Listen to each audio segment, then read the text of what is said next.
Aujourd'hui, Lou avait envie que je vous lise une de ses histoires. Donc, nous allons vous lire Le loup qui escaladait les montagnes.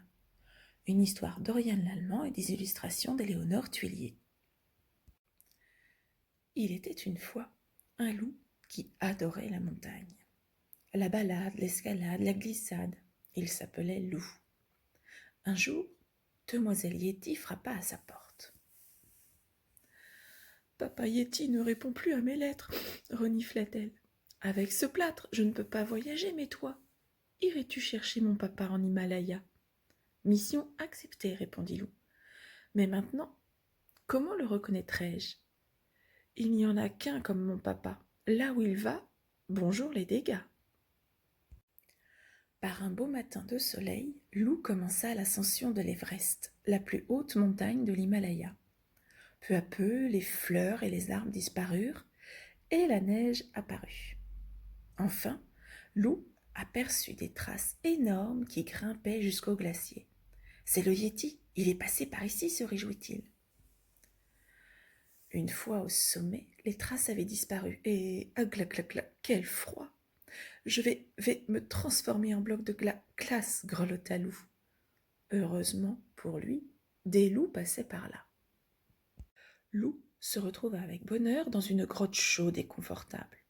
Que fais-tu sur la montagne si peu vêtue, si peu velue? Demanda le chef des loups. Je suis à la recherche du Yéti. Savez-vous où je peux le trouver? L'homme des neiges? Il faut le fuir, pas le chercher, s'exclama un yak terrifié. Aux dernières nouvelles, fit un vieil aigle, il était au Japon, sur le mont Fuji. Loup fut ravi de découvrir le mont Fuji, la montagne sacrée des Japonais. Elle lui sembla très facile à escalader. Hélas, plus Loup montait, plus le sentier était escarpé.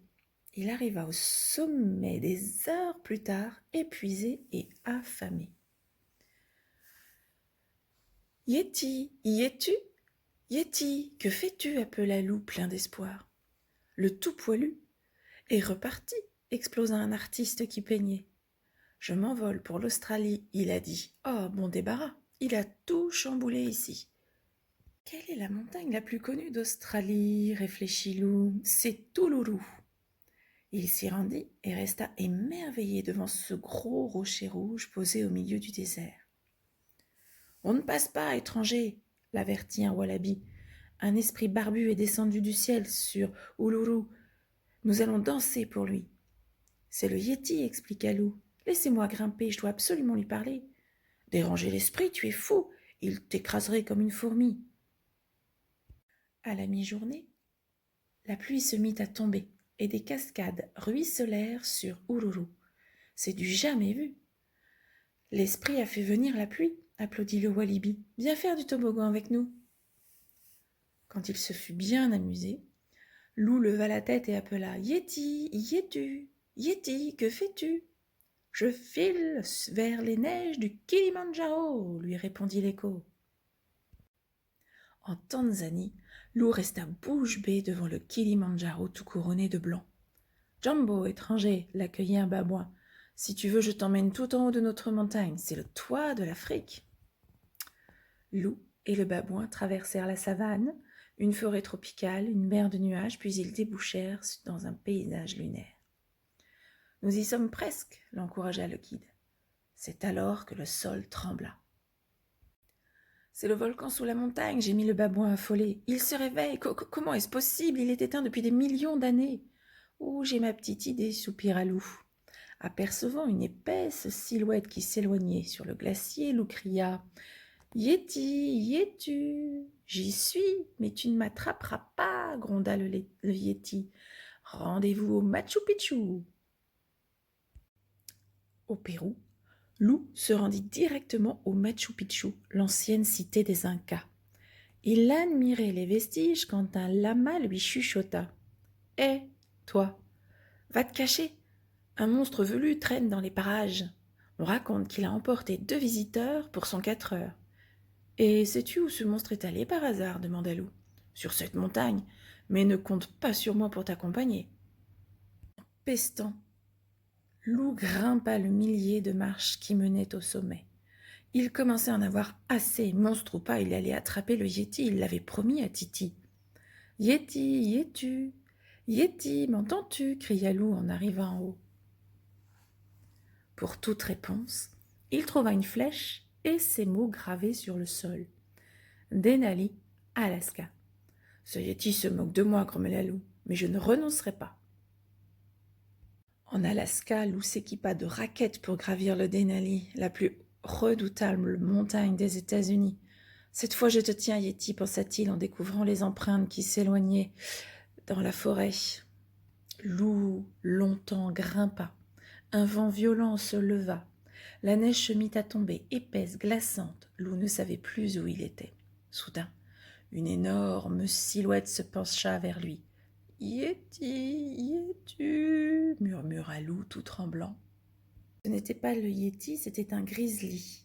Le voyant perdu, l'ours l'emmena chez lui. Une fois réchauffé, Lou expliqua.